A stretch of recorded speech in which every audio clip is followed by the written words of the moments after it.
क्या आप जानते हैं कि पेट्रोल और डीजल आज के समय में इंसान की एक अहम ज़रूरत बन चुका है। इनकी आवश्यकता हर रोज़ पड़ती है।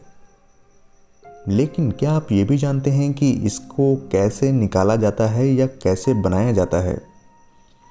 दोस्तों, भारत में पेट्रोल का उत्पादन नहीं किया जाता और इस वजह से हम दूसरे देशों से इसे इंपोर्ट करते हैं, यानी कि मंगवाते हैं। आप देखते होंगे कि इसमें इसकी लागत है बहुत ज़्यादा होती है, क्योंकि इसमें ढुलाई चार्ज भी लगता है और आम जनता तक पहुंचते पहुंचते इस पर कई तरह के टैक्स लग जाते हैं।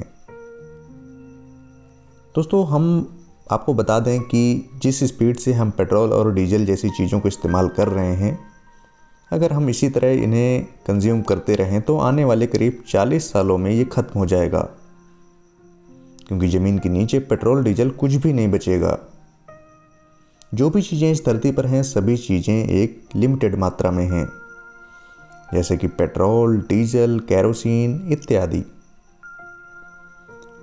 दोस्तों, पेट्रोल और डीजल कैसे बनता है, फिलहाल हम इस टॉपिक पर आते हैं। पेट्रोलियम ज़मीन के अंदर से निकाला जाता है, तो सवाल ये आता है कि ये तेल ज़मीन के अंदर कैसे बना। आपके मन में ये सवाल ज़रूर आता होगा। दोस्तों, मैं आपको बता दूं कि जो पेट्रोल है कई हजारों लाखों साल पहले पेड़ पौधे और जीव जंतु जमीन के अंदर पृथ्वी पर आए विनाश के कारण दब गए और बहुत ज़्यादा दबाव और गर्मी के कारण ये मृत पौधे यहीं पर दफन हो गए और ये पेट्रोल में बदल गए। इसके बाद इंसान ने ज़मीन और समुद्र के अंदर पेट्रोलियम के ऐसे भंडार का पता लगाया और समुद्र की चट्टानों से इसे काले तरल पदार्थ को निकालना शुरू कर दिया। दोस्तों, इस तेल में पेट्रोल, नैपथ, केरोसिन, डीजल, मोम, पिच जैसी कई सारी चीज़ें होती हैं। सबसे पहले हमें कच्चा तेल मिलता है, जिसे हम क्रूड ऑयल कहते हैं। इसको साफ करने के लिए हम कारखानों में भेजते हैं, जिन्हें पेट्रोल रिफाइनरीज कहा जाता है। इसके बाद इस कच्चे तेल को बड़े बड़े बेलनाकार बर्तनों में डाला जाता है और गर्म किया जाता है। फिर अलग अलग तापमान पर कच्चे तेल में मौजूद चीज़ें अलग अलग पाइपों द्वारा निकाल ली जाती हैं। तो इस तरह से हम पेट्रोलियम का एक हिस्सा पेट्रोल के रूप में प्राप्त करते हैं। इस कच्चे तेल को अलग अलग तापमान पर उबाला जाता है और वो वेपराइज होता है, जिसे अलग अलग तापमान पर अलग अलग चीज़ें मिलती हैं। जैसे इसे हम 260 डिग्री सेल्सियस पर उबालने पर डीजल मिलता है और 180 डिग्री सेल्सियस पर केरोसिन यानी कि मिट्टी का तेल, 110 डिग्री सेल्सियस पर पेट्रोल मिलता है। इसके अलावा कच्चे तेल से और भी कई चीज़ें मिलती हैं, जैसे मोम, ग्लिसरीन, पैराफिन या वैक्स। दोस्तों, पेट्रोल को निकालने के बाद इसे ट्रांसपोर्ट किया जाता है,